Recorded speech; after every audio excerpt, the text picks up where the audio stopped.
अटल जी आप कुंवारे हैं, मैं आपसे निकाह करना चाहती हूँ, लेकिन मुंह दिखाई में मुझे कश्मीर चाहिए। अटल जी ने तपाक से जवाब दिया, मुझे मंजूर है, लेकिन दहेज में मुझे पूरा पाकिस्तान चाहिए। एक बार पाकिस्तान के तत्कालीन प्रधानमंत्री जी ने बड़ी आपत्तिजनक बात कही। उन्होंने कहा कि कश्मीर के बिना पाकिस्तान अधूरा है। पलटकर अटल जी ने तपाक से जवाब दिया कि पाकिस्तान के बिना हिंदुस्तान अधूरा है। भारत माता की जय, भारत माता की जय, भारत माता की जय। कि कांग्रेस सपेरों की पार्टी है। जिस तरह सपेरे सांप को बक्से में बंद करके रखते हैं, ठीक उसी प्रकार ये सरकार भी समस्याओं को बक्से में बंद करके रखती है और कहती है कि इनका हल अपने आप हो जाएगा। लेकिन हल करने से ही होती है हल परेशानियां सारी, हल करने से ही होती है हल परेशानियां सारी, वरना तो कोई काम आसान नहीं होता। क्या बात है। अब वो दिन भी आया जब 13 दिन की इस सरकार को पुनः सरकार बनाने का अवसर प्राप्त हुआ। 19 मार्च 1998 को अटल जी देश के दोबारा प्रधानमंत्री बने और दोबारा प्रधानमंत्री बनने के बाद उन्होंने जो काम किया उससे पूरा विश्व अचंभित रह गया। वो था पोखरण में। बी समाचार में आपका स्वागत है। इस वक्त आप देख रहे हैं कि अटल जी की जयंती पर जो कार्यक्रम हो रहा है उसमें अमित दीक्षित द्वारा इस कार्यक्रम का और जो सांस्कृतिक विभाग द्वारा कार्यक्रम का आयोजन किया गया है। तो यहाँ पर अमित दीक्षित मौजूद हैं जिनको राम जी के नाम से जाना जाता है। अमित जी, आपका हमारे चैनल में बहुत बहुत स्वागत जी।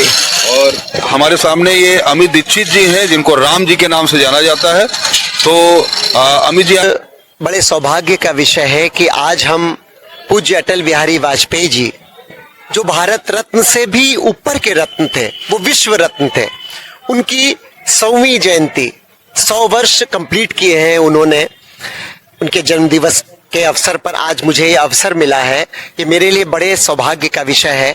मैंने अब तक सैकड़ों प्रस्तुतियां की हैं, अलग अलग विषयों पे की है, भगवान राम पे, कृष्ण पे, अपनी सनातन संस्कृति को लेकर मैंने बहुत कार्य किया है और अनवरत करता चला जा रहा हूं।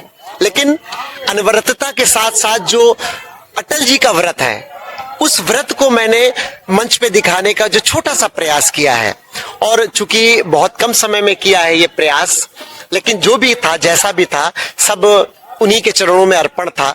और मैं जो भी कर पाया वो प्रेरणा उनकी ही थी। मैं जब ये इस प्रस्तुति को लिख रहा था, आप विश्वास माने, मेरे आंखों में बहुत बार आंसू आए, बहुत बार मैं रोया। मैं लिखते लिखते कलम रख के और रोने लगता था। मैं सोचता था कि एक व्यक्ति, इतने व्यक्तित्व, इतने आयाम कैसे हो सकते हैं एक व्यक्ति के। वो एक राष्ट्र नेता थे, जन नेता थे, कवि हृदय थे, तभी वो प्रधानमंत्री से ऊपर कुछ हो नहीं सकता था, वरना वो उससे भी बहुत ऊपर की व्यक्ति थे। और वाकई ये बात सच है कि उन जैसा प्रधानमंत्री हमारे देश को, मैं ये नहीं कहता, हमारे मोदी जी, हमारे अन्य जो भी प्रधानमंत्री बहुत अच्छा कार्य कर रहे हैं, सनातन संस्कृति के लिए काम कर रहे हैं, लेकिन लौ उन्होंने ही जलाई थी। जो प्रथम लौ थी वो मैं कह सकता हूं कि जितना कार्य अटल जी ने किया, हमारे पूज्य प्रधानमंत्री नरेंद्र मोदी जी उसी लौ को आगे बढ़ा रहे हैं। आगे दीप से दीप जलाने का काम वो कर रहे हैं, लेकिन पहली लौ जलाने वाले हमारे पूज्य अटल बिहारी वाजपेयी जी ही थे। और उनके चरित्र को मैं चरित्रार्थ कर पाया यहाँ मंच पे। मैंने उनके जन्म से महाप्रयाण तक का सफर पूरा इसमें तय किया है कि कैसे अटल जी ने संघर्ष किया, कैसे उन्होंने बचपन में संघ ज्वाइन किया। 16 वर्ष की उम्र में वो संघ में आए थे और तब से उनकी जो ये अनवरतता है, जो व्रत है, वो लगातार अनवरत चलता रहा। और उसके बाद उन्होंने जनसंघ बनाया। जनसंघ के बाद उन्होंने भारतीय जनता पार्टी का नाम बदला। फिर उसके बाद वो राष्ट्रीय अध्यक्ष बने। फिर वो पहले प्रधानमंत्री बने, 13 दिन में सरकार गिर गई। फिर दोबारा बने, फिर वो 13 महीने सरकार गिर गई। फिर वो प्रधानमंत्री बने। ऐसा देखिए ना, फिर वो बने, फिर नहीं, विदेश मंत्री तो वो अलग विषय है, लेकिन जो एक क्रम चल रहा है, वो प्रधानमंत्री तीसरी बार बने। और उन्होंने हर प्रधानमंत्री के काल में एक ऐसा कार्य कर दिया जो इतिहास रच गया। जैसे लाहौर बस यात्रा, मैंने मंच पे बस उतार दी। फिर उसके अलावा देखिए कारगिल युद्ध, जो झंडे गाड़े। देखिए कारगिल युद्ध तो हमारे मनोज पांडे जी और अन्य हमारे सैनिकों ने लड़ा, लेकिन उस कारगिल युद्ध जो उन्होंने लड़ा, उस युद्ध के लिए जो उन्होंने परमिशन दी, ऐसा व्यक्ति भी तो चाहिए जो हमें परमिट कर सके उसके लिए। वरना क्या है, वो ऐसा और कोई प्रधानमंत्री को कहता नहीं, पाकिस्तान से नहीं लड़ना है, चीन बहुत खतरनाक है, अरे मार देगा। अब तक हमको चीन और पाकिस्तान से डराया ही तो जाता था, लेकिन वो ऐसे व्यक्ति थे, उन्होंने ये कहा ना, क्या कर लेगा। उन्होंने कहा, ये मैंने डायलॉग डाला भी था कि अगर हमें अगर आपने, हमारा तो एक टुकड़ा जाएगा, हमारे तो कुछ सैकड़ों लोग शायद बर्बाद होंगे, कुछ एरिया जाएगा, लेकिन पाकिस्तान कल का सूरज नहीं देख पाएगा।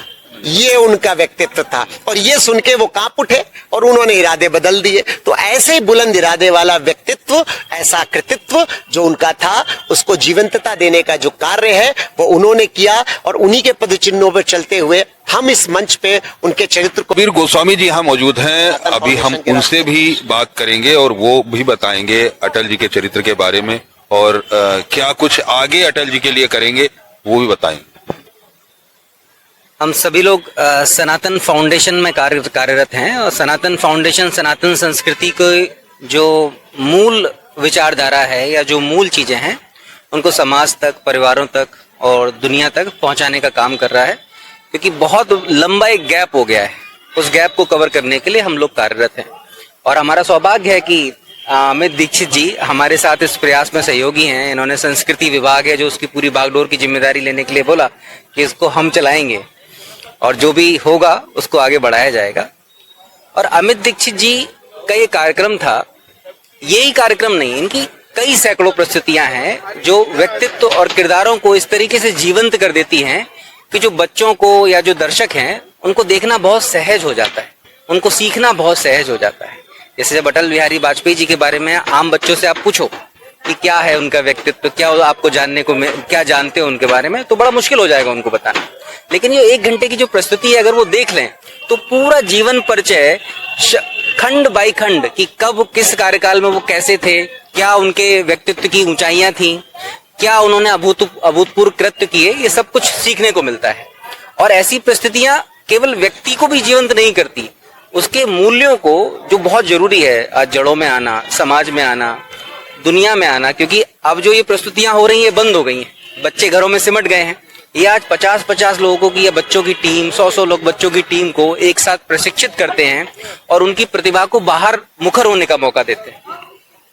तो जो प्रखरता होगी इससे, जो मुखरता होगी युवा शक्ति की, जो जागरण की होगी, वो अभूतपूर्व है। और अटल जी के व्यक्तित्व के बारे में तो आपने देखा ही, मतलब बहुत बहुत धन्यवाद। अध्यक्ष महोदय, जब मैं राजनीति में आया था, मैंने कभी सोचा भी नहीं था कि मैं एमपी बनूंगा। मैं तो पत्रकार था, और ये राजनीति जैसी चल रही है ना, ये राजनीति मुझे रास नहीं आती। मैं तो राजनीति छोड़ना चाहता हूं, पर राजनीति मुझे नहीं छोड़ने देती।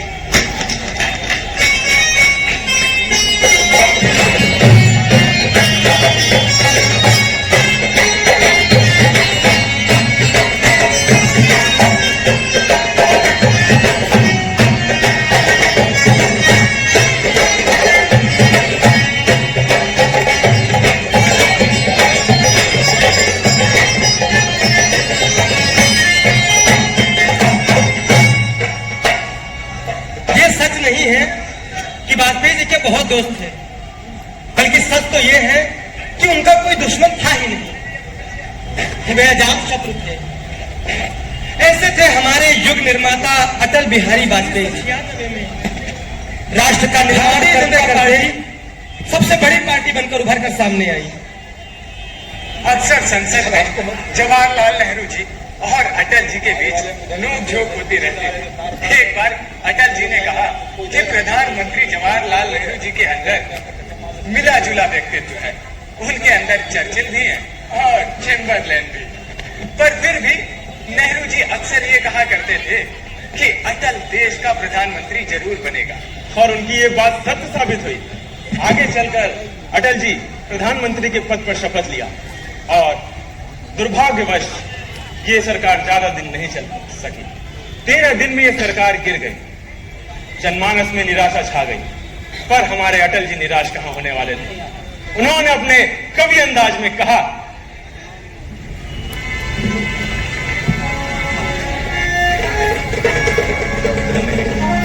टूटे हुए तारों से फूटे बासंती स्वर, टूटे हुए तारों से फूटे बासंती स्वर, पत्थर की छाती में उग आया नव अंकुर, झरे सब पीले पात, कोयल की कुहुक रात, प्राची में अरुणिम की रेख देख गाता हूं, गीत नया गाता हूं, गीत नया गाता हूं। टूटे हुए सपनों की सुने कौन सिसकी, टूटे हुए सपनों की सुने कौन सिसकी, अंतर को चीर था पलकों पर ठिठकी, हार नहीं मानूंगा रार नहीं ठानूंगा, काल के कपाल पर लिखता मिठाता हूं, गीत नया गाता हूं, गीत नया गाता हूं। संसद में अटल जी हर किसी का जवाब देने में स्वयं सक्षम थे, लेकिन उनकी आवाज को जन जन तक पहुंचाने में एक और आवाज थी जो उनके समर्थन में खड़ी थी, और वो आवाज थी सुषमा स्वराज जी की। वे संसद में दहाड़ कर बोली, अध्यक्ष जी, ये पहली बार नहीं हुआ है कि राज्य का सही अधिकारी चुनने में हमें दिक्कत हुई हो। डेटा में श्री राम जी के साथ भी यही हुआ था। रात तिलक होते होते उन्हें वनवास भेज दिया गया था, और द्वापर में भी यही युधिष्ठिर जी के साथ हुआ।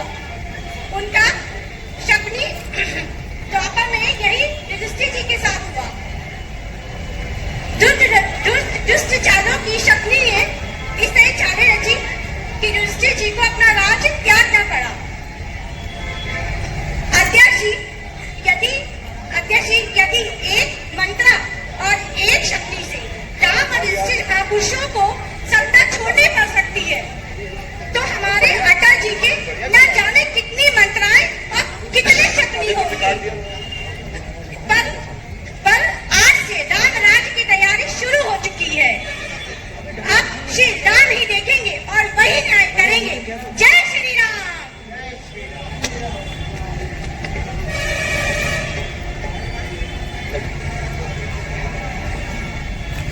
देश आज संकटों से घिरा हुआ है, और ये संकट हमने नहीं पैदा किए। जब जब कभी आवश्यकता पड़ी, संकटों के निराकरण के लिए हमने उस समय की सरकार का साथ दिया है।